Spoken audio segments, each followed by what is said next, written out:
Here are the horoscopes for the week of the 20th to the 26th of August 2018. We have three main events this week, beginning with Mercury turning direct this weekend in Leo, and then the Sun moving into Virgo on Thursday, and a full moon in Pisces on Sunday. So this is a nicely paced week. There's enough activity for us to be able to dive into, but yet it's still not about active activity, as we tie up the loose ends of the summer and get ready to step forwards into the autumn. So first of all, Mercury turning direct in Leo. For the whole of July and August, we're in the Mercury retrograde expression. And with Leo, this has been to turn our conscious mind inwards to the heart, to explore our inner gold, to get back to our essence, and to allow some space for that reconnection. So this has been a summer of being held in a strange space, not pushing forwards, not using the rational control brain, and not relying on linear time and planning. And this started off being very uncomfortable, not having to know, being within the confusion, and then finding that real heart spark at the centre of our lives. But that in itself was the lesson, to be in the present moment, to centre, to focus inwards, is everything that we're not taught in the modern world, so that's been a vital lesson in itself. So as Mercury turns direct this weekend, things can get a little bit scrambled, as that conscious mind does want to race forwards, but just to hold on to that inner essence, the place that we're really coming from, and to radiate and amplify our true vibration from what we've found on that journey of inner discovery, and to learn to come from that place first. So it's kind of comical sometimes when Mercury turns retrograde or direct. There can be some hiccups in our logical plan, but if we keep things loose and curious, then even more information can come to light, and exciting new opportunities should start to pop up out of the blue now. So we've gone in, we've possibly seeded some new ideas coming from our real place, and from this week onwards we should start to see some activity organically happen. So this week things start to go a little bit more forwards, and then there's a couple of aspects in September and October where we reach that sense of direction and purpose again, but having gone in and really connected to what we truly want, who we truly are, and where we're coming from. So before the Sun goes into Virgo, before we leave this Leo experience, which has been kind of strange with the eclipses as well, Monday, Tuesday, Wednesday is a good time to review everything that's been brought up, everything that's happened, the revelations, the inspirations, but most of all the feeling, what it's felt like to actually be able to connect with our true selves, to get rid of some of the mental programming, the desire to control, and even study our emotional conditioning, because sometimes that can hold us hostage if we're running from old, repressed feelings. If we're ruling our lives from the past fears, then those should have been dissolved within this Mercury retrograde eclipse period, so that we can become the masters of our true emotion, the feelings that actually are excitement and joy and passion, and to act upon those rather than the fears and blocks, in harmony with our true essence. But as we approach the full moon in Pisces at the weekend, with the Sun going into Virgo, we're moving into the axis now of perception and imagination. And this in a way is like the two halves of the brain, balancing those two, so we can feel something's intuitively right, but sometimes our head can override that with habitual logic.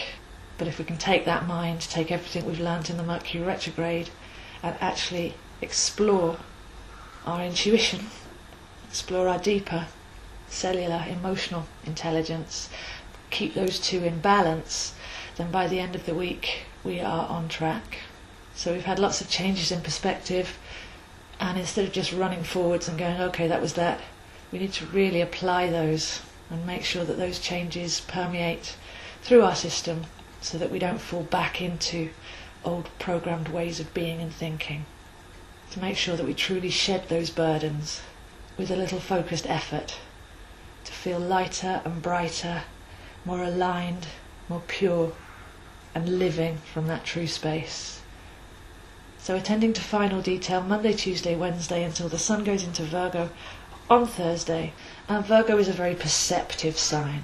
Virgo has the eyes of a hawk. So piercing through the layers, seeing the fine details, seeing to the point of things, and applying through every fibre of our body those tiny changes to bring those into daily practice is our job for the beginning of the week. But Virgo can see us getting busy. It's a very busy, very productive sign. So the trap that we want to avoid through this Virgo period is to just now rush without having applied in fine detail everything that we've learnt, and to avoid just making plans and getting busier and busier. That outward compulsion, really. So our lives are busy. We've got more and more social media, as well as more and more things that we feel that we need to do in our lives. And if we've been held in a stasis, there could be the temptation as the sun goes into Virgo to go, phew, that's over, right, let's get busy again. But we need to ask ourselves, is this really important, or does it make me feel important? Because I feel that a lot of our activities, especially with the social media that surrounds us as well, there's a feeling of needing to feel important, needing to be seen, needing to be validated. But we don't want to lose the lessons that we've had over the summer, which has been self-validation and spiritual connection, coming from our true place.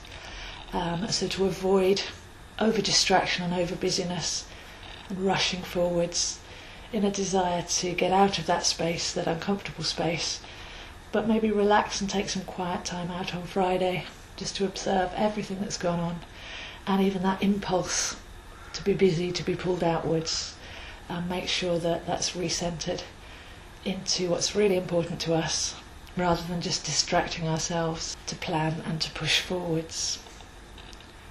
But this all works really well because by the weekend we get to the full moon in Pisces, and this is one of those full moons that we can really swim in.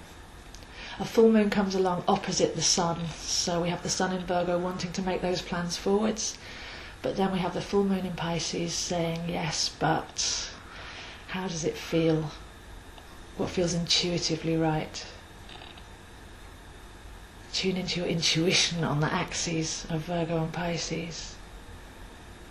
Loosen up and let go a little bit, and feel into all thoughts, emotions and situations, to be able to assess, perceive and discern what's really right, what's really true, and what feels in alignment with our core essence. So speed is one of the aspects across this axis, rushing versus pausing, and we have Saturn in Capricorn making a fine angle to the Sun at this point, which is slow and steady, restructure, focus and purpose on what really means something to us, being prepared to set a longer term plan and apply ourselves from the core. So a real slow down by the weekend, still accessing our intuition. I'm still highlighting soul purpose past life readings to help guide us through these energies, because all that's come up, some of it has been from past lives or from our own past, and this is some of the programming and density that we're able to actually loosen up from and jettison at this point to be able to step forwards more centered and more pure. So do you feel that there's something from your own life, a block or a belief that you can't get over?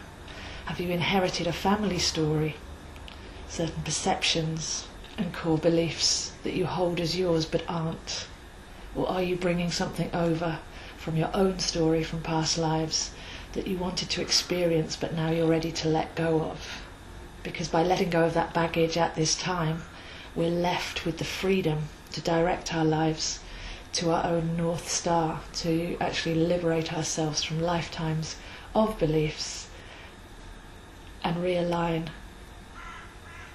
with our own focus, with our own purpose, and embrace all that we are and direct that for the most wholesome life. So if you'd like to come to me to unlock the secrets of your soul plan, to have a look at past lives, just to explore your chart and your own personal vibrational signature, then I am available one-to-one or online. You can find lots of information about readings and products and services on my website www.astrozo.com, Or please do come and connect with me on Facebook at AstroZo or on Instagram ZoeHines7.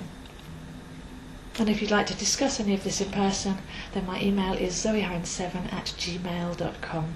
If you like these videos, I'd very much appreciate if you could share and subscribe.